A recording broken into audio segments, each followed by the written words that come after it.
2025 წელს ავტოსაგზაო შემთხვევები 12.4%-ით, დაშავებულთა რაოდენობა 13.7-ით, ხოლო სიკვდილიანობა 20.7%-ით გაიზარდა. ინფორმაციას ორგანიზაცია საქართველოს ალიანსი უსაფრთხო გზებისთვის შინაგან საქმეთა სამინისტროს მონაცემებზე დაყრდნობით ავრცელებს. თემაზე ვრცლად ვისაუბრებთ ირაკლი იზორიასთან, იგი არის ფონდი პარტნიორობა საგზაო უსაფრთხოებისთვის დირექტორი.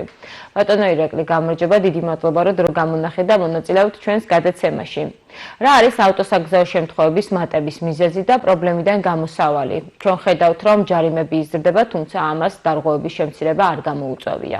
მოგესალმებით, ბოლო პერიოდში, ანუ 2025 წლის მონაცემების 3 კვარტლის მონაცემებით გაზრდილი არის საგზაო სატრანსპორტო შემთხვევები. საქართველოში ძირითადად ეს გაზრდა არის სიჩქარის გადაჭარბების მიმართულებით და ასევე ფეხით მოსიარულეთა სიკვდილიანობა არის გაზრდილი და დაფიქსირდა 112 ადამიანის გარდაცვალება, რაც საქართველოში ბოლო ალბათ 15-20 წლის განმავლობაში არ ყოფილა მსგავსი ფაქტი.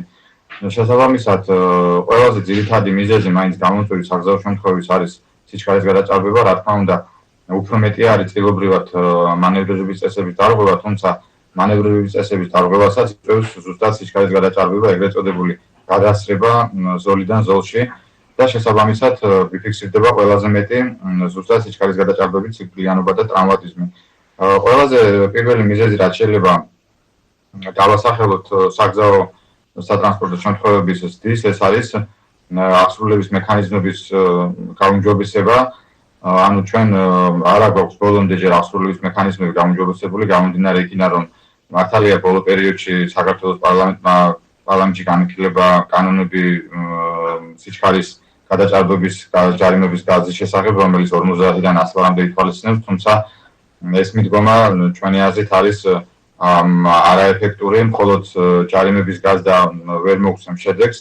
აქედან გამომდინარე არის უფრო სხვა მიმართულებები გასაკეთებელი, მაგალითად პირველი ის რომ უნდა მიებაც ვიდეო ჯარიმები ქულათა სისტემას, როდესაც საქართველოს პარლამენტში იყო შეტანილი ჯარიმების გაზდაზე, აქვე გაიზარდა ქულებიც სიჩქარის გადაჭარბებაზე, მაგრამ ქულებს ვერ ვაკლებთ ამ ცოლის გადაჭარბების დროს და მაშინ რაში უჭირდება ხომ? აქედან გამომდინარე აუცილებელი არის ის ტექნიკურად დანერგილი ქულათა სისტემა, რომელიც არსებობს საქართველოს კანონმდებლობით, მიებას ვიდეო ჯარიმებს და მოხდეს ქულების ჩამოკლება იმ ცოლებისთვის, რომლებიც დაარღვევენ საგზაო მოძრაობის წესებს. ეს არის ყველაზე ისეთი მნიშვნელოვანი მიდგომა, რომელიც ჩვენი აზრით 20-დან 30%-მდე შეამცირებს საგზაო შემთხვევებს სიჩქარის გამოწვეულს.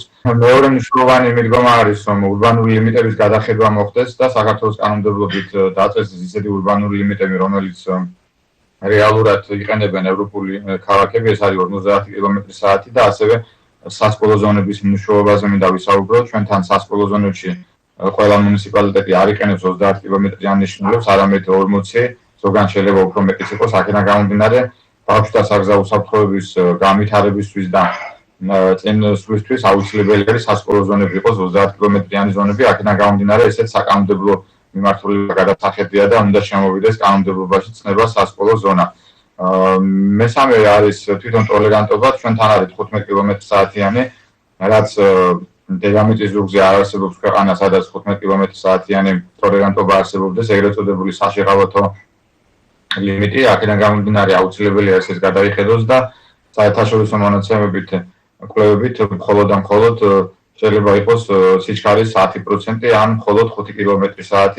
ყველაზე მაქსიმალური რაც არსებობს სხვადასხვა ქვეყნებში არის 10 კმ/სთ, მეტი არ არის. აქედან გამომდინარე აუცილებელია ტოლერანტობის შემცირება, ვინაიდან ჩვენ ჩავატარეთ წინა თვეში კვლევა და ვნახეთ, რომ ურბანულ დასახლებებში და სასკოლო ზონებში ყველა მძღოლი თითქმის დადის ტოლერანტობის ზღვარზე და თუ იმას ვიტყვით, რომ 30 კმ-იანი ზონა სადაც სკოლა არსებობს და 30 კმ/სთ არის უსაფრთხო სიჩქარე, როდესაც ადამიანს 80% შეუძლია ფეხით მოსიარულეს გადარჩენა საგზაო შემთხვევების დროს და თუ სკოლაზე ვსაუბრობთ, მაშინ ზუსტად ამიტომაც ვნერგავ ჩვენ სკოლებთან 30 კმ-იან ზონებს, რომ ბავშვებთან შეჯახების დროს აბსოლუტურად გადარჩენის მაღალი შანსი იყოს და თუ ტოლერანტობას 15 კმ/სთ ვაძლევთ ცოლის, მაშინ ეს აზრს კარგავს სასკოლო ზოლების მნიშვნელობას, იმიტომ რომ უკვე 45 კმ/სთ ფაქტიურად 70-75%-ით ზრდის ბავშვის სიკვდილიანობას. აქედან გამომდინარე ტოლერანტობას გადასახედია და მნიშვნელოვანი არის ასევე აღსრულების მექანიზმების გაუმჯობესება, კონკრეტულად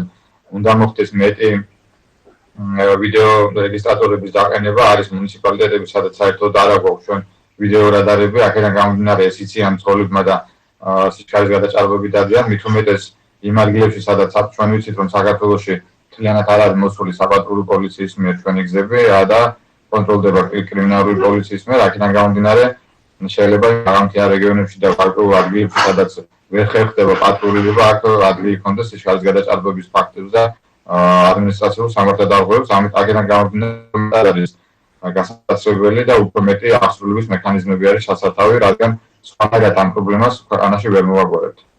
ბატონო ირაკლი, ევროპული მაგალითი ახსენეთ და საზღვარგარეთ როგორ არის ეს საკითხი დარეგულირებული? ევროპული მაგალითებით პირველი არის ის, რომ აუცილებლად სიჩქარე არის ქულათა სისტემაზე მირმული და მძღოლებს აკლდებათ გარკვეული რაოდენობის ქულები და წლის ბოლოს უკვე თუ წლის ბოლომდე ამოიწურებათ ქულები, მათ უბრალოდ სიჩქარის გადაჭარბების გამო თუ მაგალითად 5 ან 6 ფაქტი დაუფიქსირდებათ, ჩამოერთვებათ ან შეუჩერდებათ მათთვის უფლება. შემდგომ ტოლერანტობა არის განსაზღვრული და მაქსიმალურად არის სადღაც 10 კმ/სთ, მაგრამ უმეტეს ქვეყნებში არის 5 კმ/სთ და 10% სიჩქარის. რაც შეეხება თვითონ საკანონმდებლო მიმართულებას, ურბანული ზონები არის 50 კმ/სთ-იანი ყველა ევროპის ქვეყანაში აბსოლუტურად, ხოლო სასკოლო ზონები განსაზღვრული არის 30 კმ/სთ.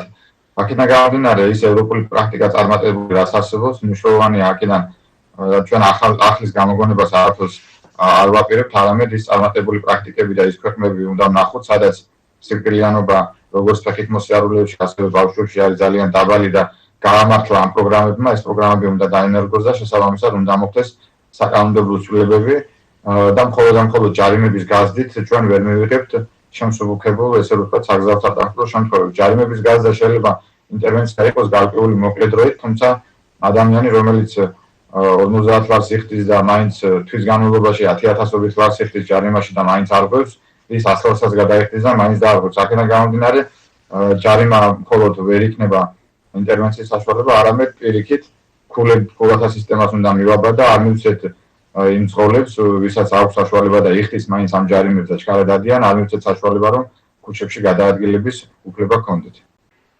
დიდი მადლობა წარმატებას გისურვებთ.